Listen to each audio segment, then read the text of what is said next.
Bab 2386 Kelainan Vatikan I. Raja Arthur berhenti sejenak, lalu berbicara dengan jelas, setiap kata jelas, dan dapat didengar oleh setiap anggota Ksatria Templar. Sebelum pergi, Caius mengatakan kalau ada yang mencoba pergi tanpa izin, sevasi apapun alasannya, itu akan dianggap pengkhianatan. Tahukah kalian apa dosa mengkhianati seluruh umat manusia? Ekspresi Orion dan Leibniz langsung berubah sangat jelek. Mereka tidak menyangka bahwa Zhang Yi telah meramalkan kemungkinan ini, dan meninggalkan perintah yang begitu tegas. Raja Arthur, apakah kau juga akan menuruti perintah si sesat? Si Caius itu, dan melawan kita dengan pedang? Pastor Orion melakukan upaya terakhir, dengan mengemukakan hubungan historis samar antara kepausan dan ksatria meja bundar. Sekilas kilatan ejekan terpancar di mata Raja Arthur. Dia perlahan mengangkat pedang kemenangan dan sumpah di tangannya, cahaya keemasannya menyinari wajahnya yang tegas. Pastor Orion, tahukah kau apa yang kau katakan? Di tempat ini, kita menghadapi ancaman bersama, dan nilai perjanjian ini di atas segalanya. Saat ia mengatakan ini, ekspresi aneh tiba-tiba muncul di wajahnya. Lagi pula, apakah kalian meninggalkan tempat ini hanya karena takut berperang, atau kalian punya tujuan lain? Sikap dingin dan ejekan di wajahnya membuat Pastor Orion dan Suster Leibniz merasakan hawa dingin di hati mereka. Mungkinkah tujuan kita yang sebenarnya telah ditemukan? Suster Leibniz menghubungi Pastor Orion melalui radio internal. Tidak, itu tidak mungkin. Pastor Orion menggertakkan giginya. Semuanya dilakukan secara rahasia, sama sekali tidak ada kemungkinan untuk bocor. Mungkin karena si Caius itu telah memilih untuk bergabung dengan organisasi Tong dan menjadi musuh kita. Itulah sebabnya para bida ini bergabung untuk menghadapi kita. Jadi apa yang harus kita lakukan? Melawan mereka? Tapi kita punya hal yang lebih penting untuk dilakukan sekarang, dan kita harus keluar dari sini secepat mungkin. Suster Leibniz terdengar agak cemas. Bibir Pastor Orion melengkung membentuk senyum khasnya yang hampir seperti senyum manik, 8 giginya yang putih berkilau dingin seperti serigala karnivora. Kalau begitu, mari kita hancurkan mereka secepat mungkin. Pada saat yang sama, Saladin melambaikan tangannya dengan dingin. Para anggota Legiun Iblis bayangan di belakangnya menyebar seakan menyatu dengan bayangan, membentuk pengepungan. Cukup omong kosongnya, Raja Arthur dan Saladin. Kalian berdua orang sesat. Kalau akal sehat tidak berhasil, mari kita selesaikan masalah ini dengan pedang.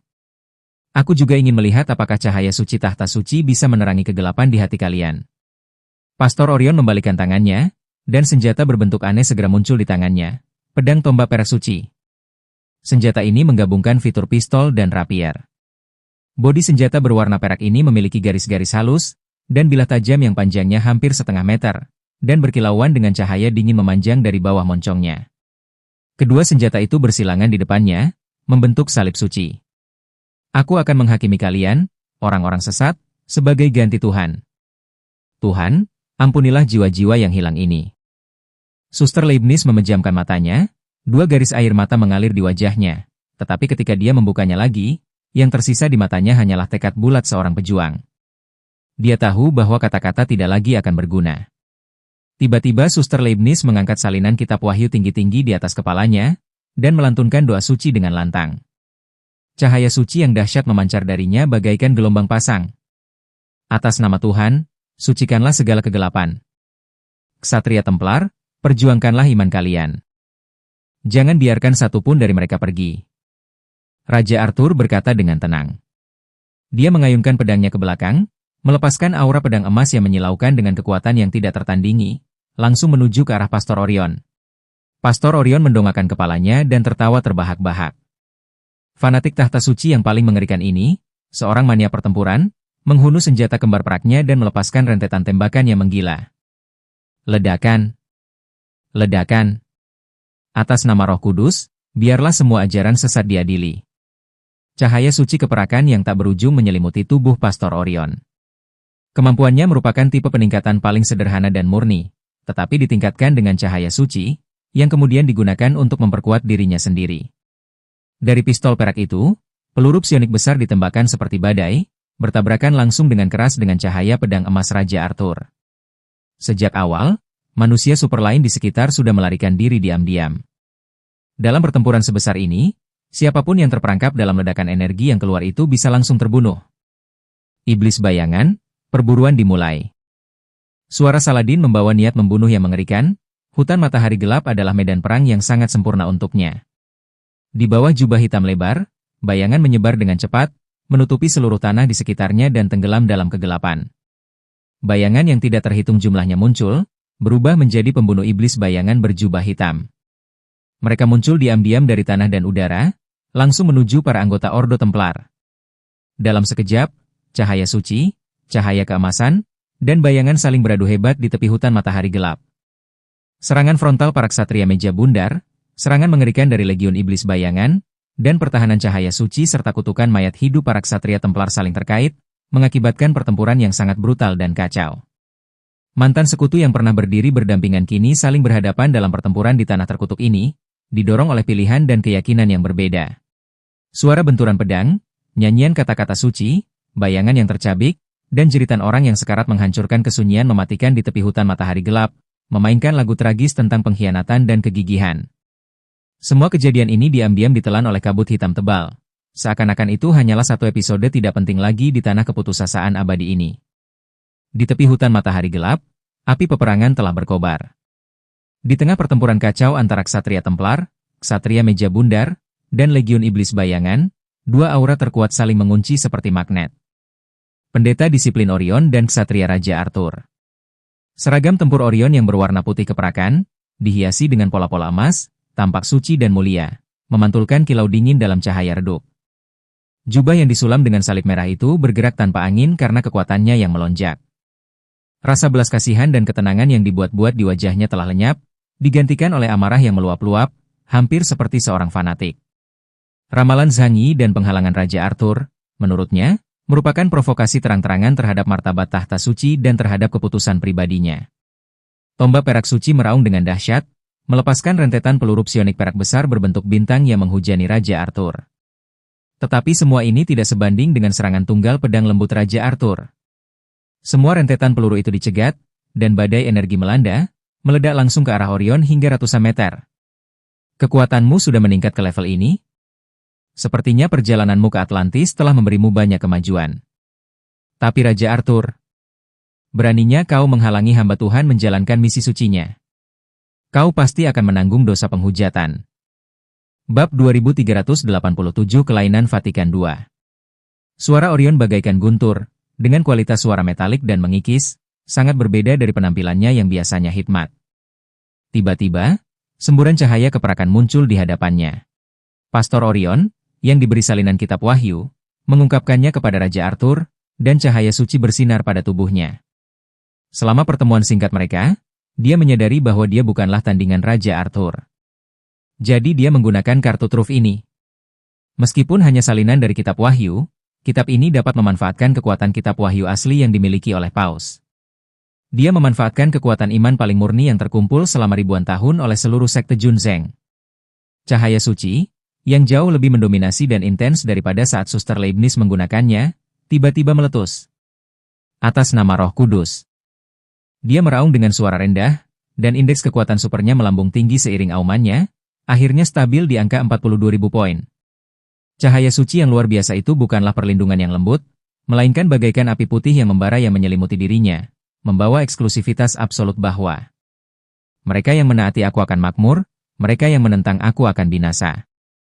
Matanya juga berubah menjadi putih bersih dan cemerlang, penuh dengan keagungan yang tidak diragukan dan terdapat sedikit kekerasan tersembunyi. Kaum biadab, hadapilah penghakiman. Orion meraung dan menembakkan senjatanya. Peluru melesat. Ini adalah peluru berkekuatan super yang diresapi cahaya suci yang dahsyat. Setiap peluru yang keluar dari laras meninggalkan jejak putih yang menyilaukan, seperti meteor mini. Tidak hanya sangat cepat, tetapi juga memiliki banyak sifat seperti penetrasi, pemurnian, dan bahkan ledakan, seketika menutupi area tempat Raja Arthur berada. Menghadapi rentetan cahaya suci, Raja Arthur tidak memilih untuk menghadapinya secara langsung. Sebaliknya, ia menggeser langkah kakinya, sosoknya meliuk-liuk di celah-celah rentetan cahaya suci itu bagaikan hantu. Pedang kemenangan dan sumpah bersinar dengan cahaya yang menyala-nyala di tangannya, melepaskan serangan cepat dan mematikan yang secara tepat menangkis peluru yang tidak terhindarkan.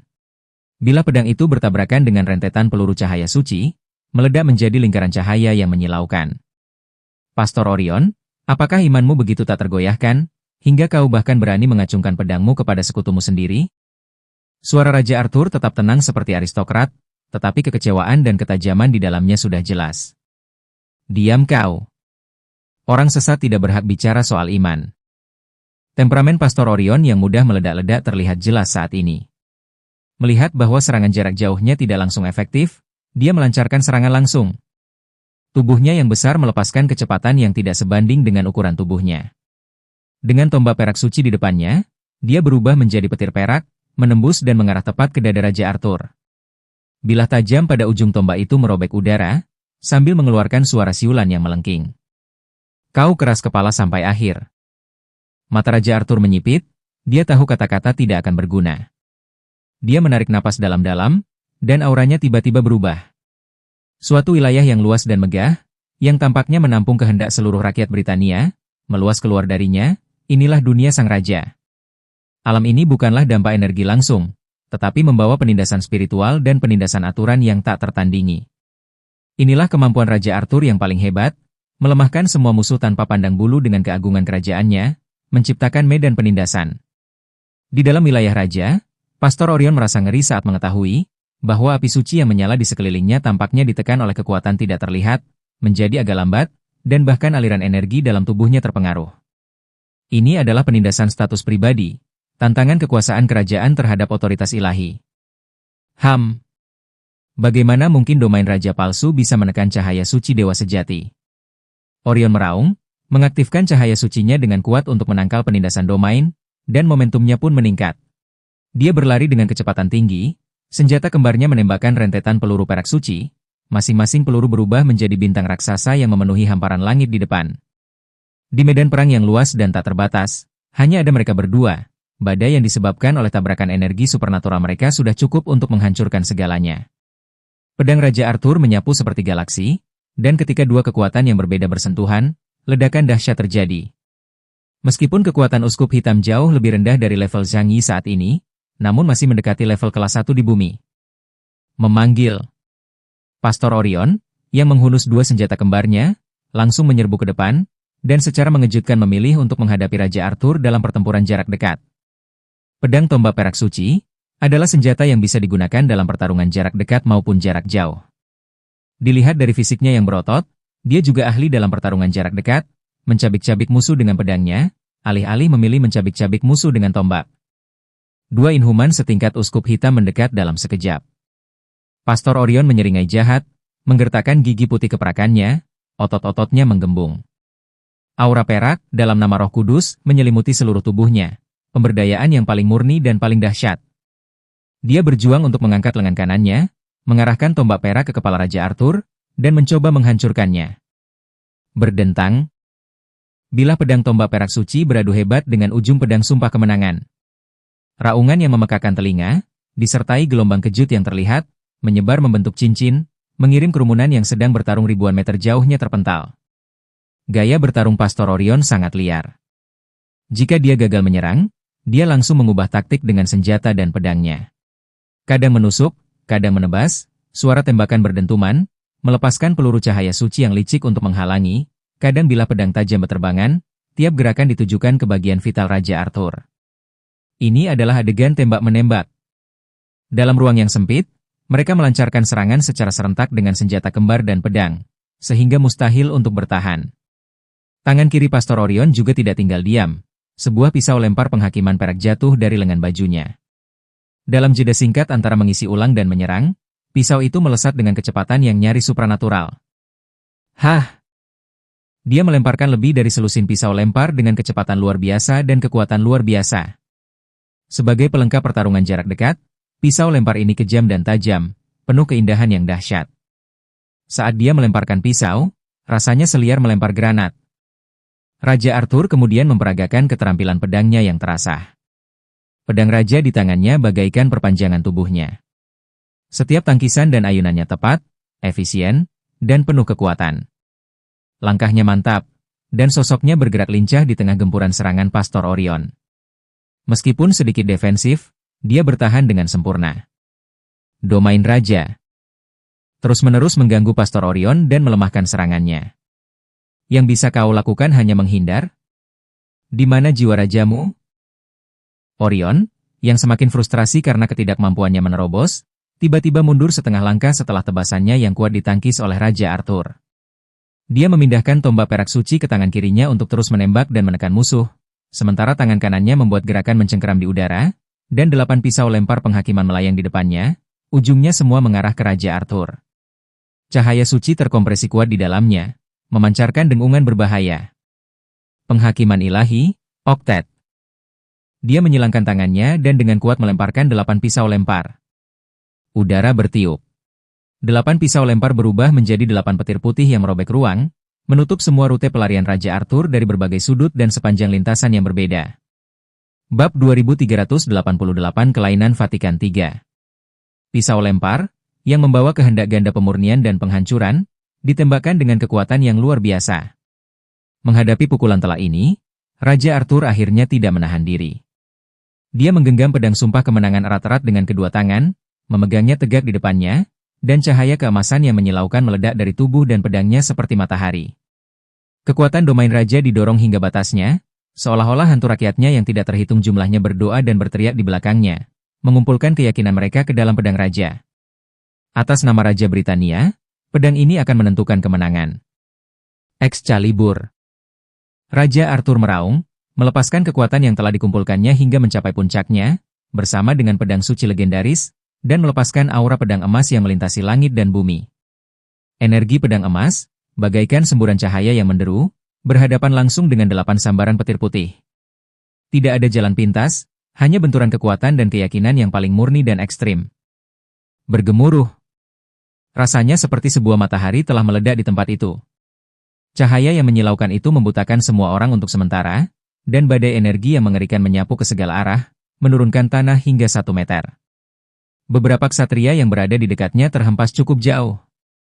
Saat cahaya berangsur-angsur memudar, Raja Arthur terlihat berdiri dengan pedangnya.